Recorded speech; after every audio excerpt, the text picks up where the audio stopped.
So before I go ahead, I would like to express my appreciation to the organizers for the opportunity to be part of this all-important conference and the opportunity to also share what we've been thinking about financial soundness and how we can develop the sector for Africa and to be able to do well. Everything rise and fall with financial development. And so we want to see how digitalization is also helping. So that is our topic, as it was beautifully read by our chair, Rashman. I hope I got the name too. Okay, so digital transformation and anti-money laundering governance in Africa. Financial sector. Is the battle of financial crime increasing or decreasing? Yeah. All right. Thank you. No problem. Sorry, you just paid me back. That's why, by pronouncing my name. Thank you. Go on.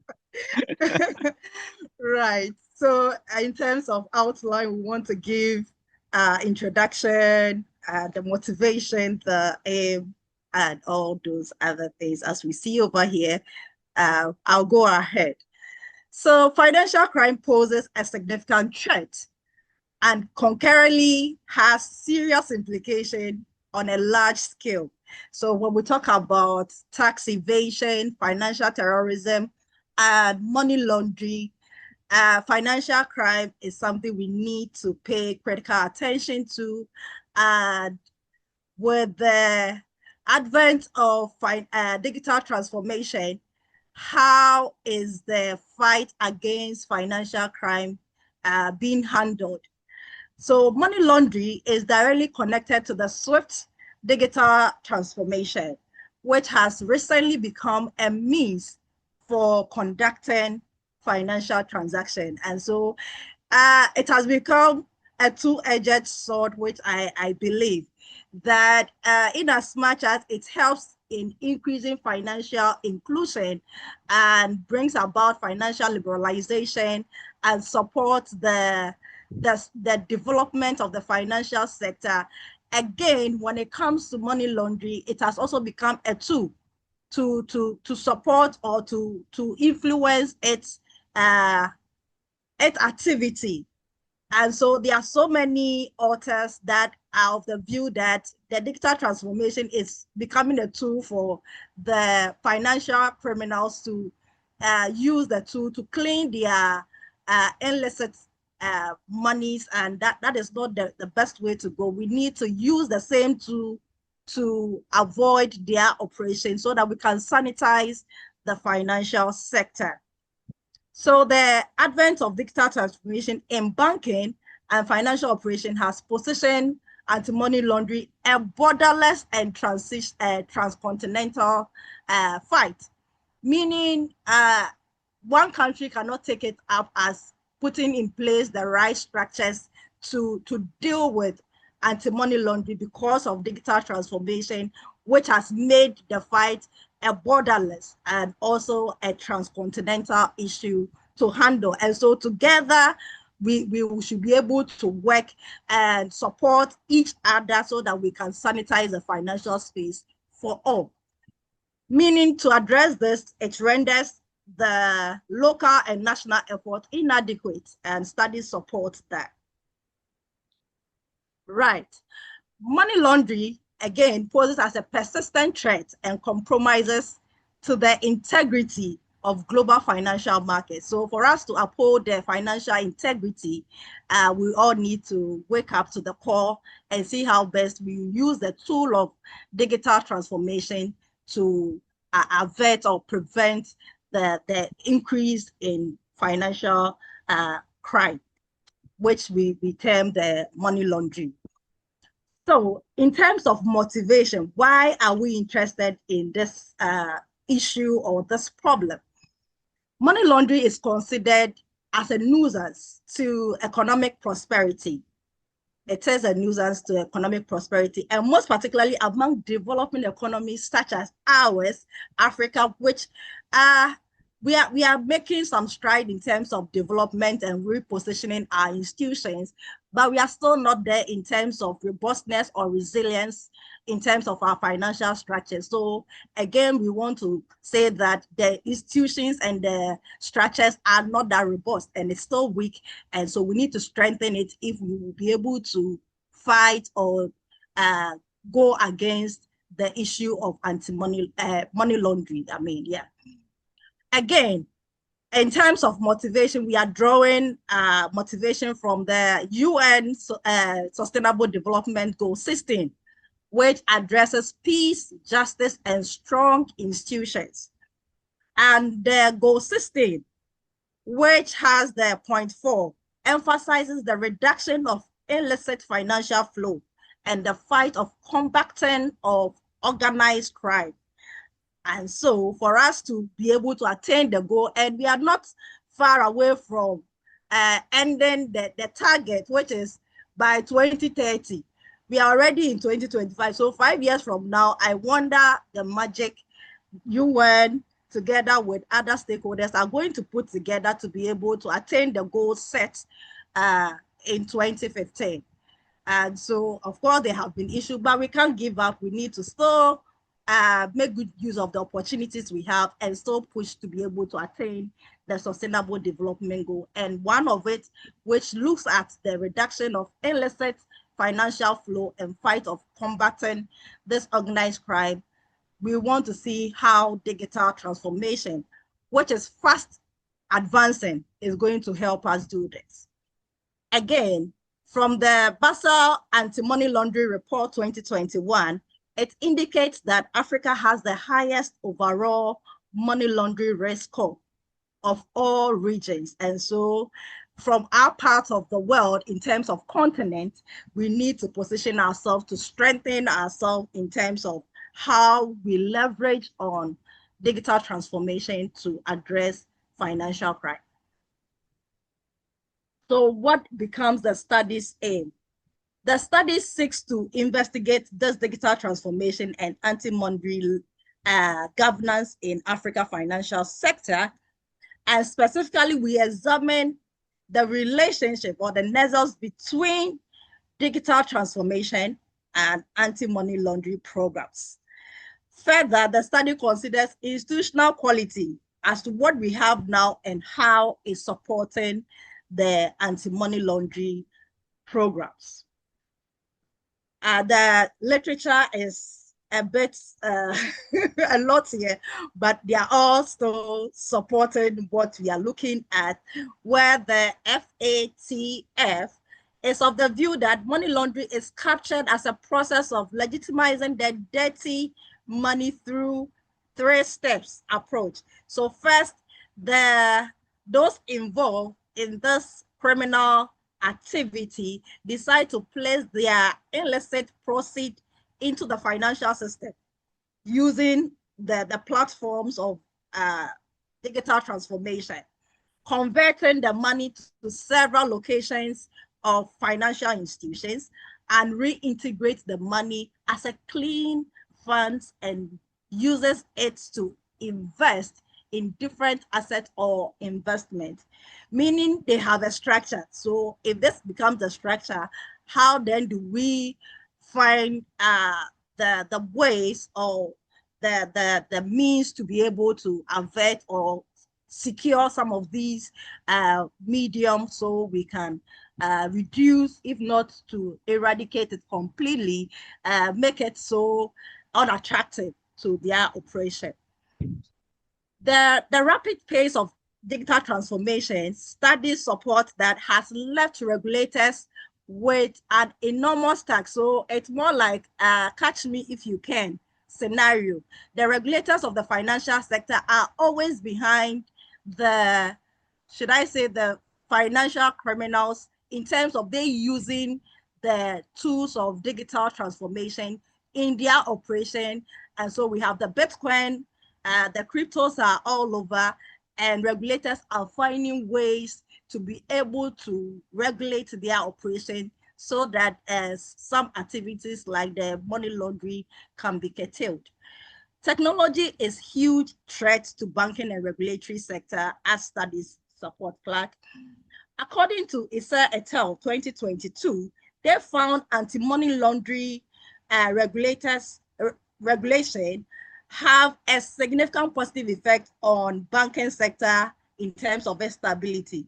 Meaning for Africa banking sector to be stabilized, we need to work on our anti-money laundering laws or policies. Ofoida et al. Also found anti-money laundering regulation as financial sector development promoter. So again, when we are able to strengthen policies, it will support the development of the financial sector.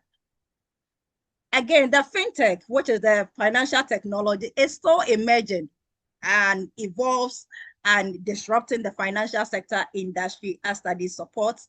And so anti-money laundering practices, bank ought to adapt the global, and of course we've said that the fight against money laundering is borderless, and so we need to look at it from the global perspective to be able to regulate this act.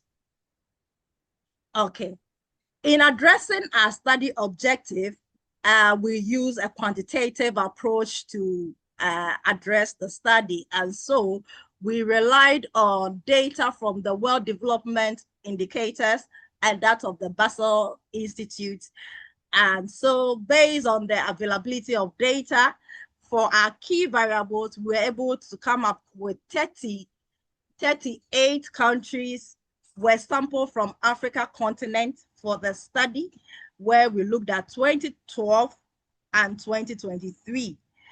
Again, the index, that's the anti-money laundering, for each of the sample countries were collected from the database of the Basel Institute, while remaining variables were compiled from the World Development Indicators. And so what did we use to measure the digital transformation? Earlier, I just have to disclose it. We wanted to look at AI, artificial intelligence, and how it's influencing, but we're finding it difficult with data. And so we had to use other means of digital transformation, like the secure internet service available in our continent. Individual using internet, that's those who are using the internet, and then the mobile cellular subscription, where we have the mobile money, which is really pushing the financial inclusion in our part of the world. Again, other control variables that we considered had to do with how our economy has developed. So the gross domestic product, the net inflow of foreign direct investment, is it supporting the fight? Government expenditure on education, so the level of literacy in our continent, and how is it also supported? The gross capital formation and trade liberalization, and government effectiveness, and that of regulatory quality. These are the control variables we use for the study.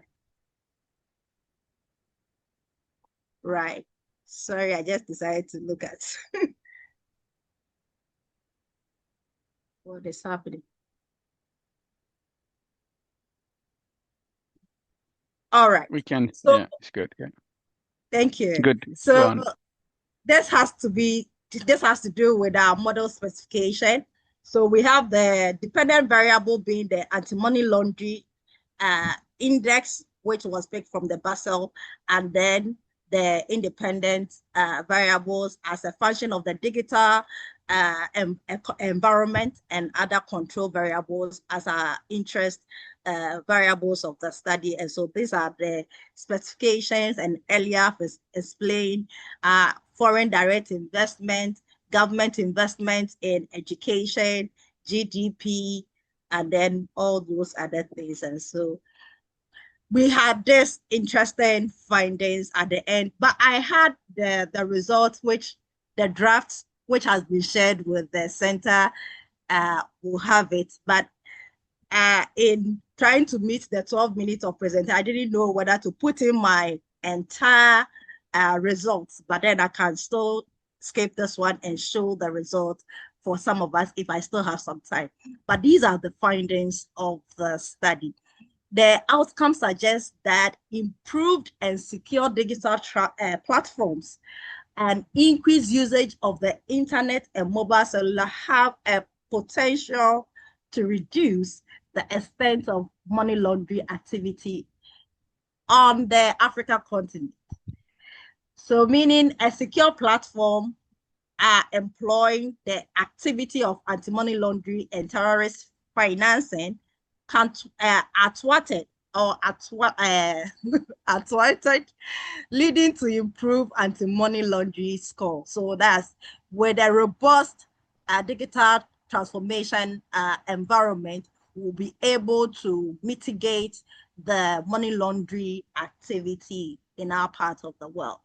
Similarly, increasing usage of internet and mobile subscriptions serve as a platform to educate the people and track the activity of money laundering and terrorism financing, hence improving in anti-money laundering. So meaning if one doesn't know the implication of the activity he or she is involved in, they may want to continue with the digital transfer platform. Once we can engage in educating them as to its impact on our financial environment, we'll be able to reorient mindset to be able to fight against anti-money laundering. Again, we were interested in governance, and so the institutions that, or the variables that we use to measure, okay, I'll just skip in, but then let me talk about the foreign direct investment. For some reason, our results showed that it does not support the money laundering fight, meaning policy has to look at it critically to position foreign direct investment inflow so that it will come in not to fuel money laundering activity, but will come in to support development, which should be the Professor main. Sarah, sorry, you can conclude the presentation, yeah? Thank you. Thank you, sir. Thank you. Again, government effectiveness is found to directly support anti-money laundering terrorism. On the other side, regulatory quality wasn't significant in terms of the fight against anti-money laundering. And so the issue is what is wrong with our regulatory qualities. It goes to say we need to strengthen what really underpins our regulatory quality, so we'll be able to use it to strengthen anti-money laundering policies. And so basically, in terms of conclusion, we want to say that digital transformation has a positive impact on anti-money laundering in our parts of the world, and that is based on our results. Future studies can look at other things, but since I'm out of time, I will leave it here. It's still the first draft, and so we are looking forward to put it in the best of shape so that we can add to knowledge. Thank you so much for your patience and your time.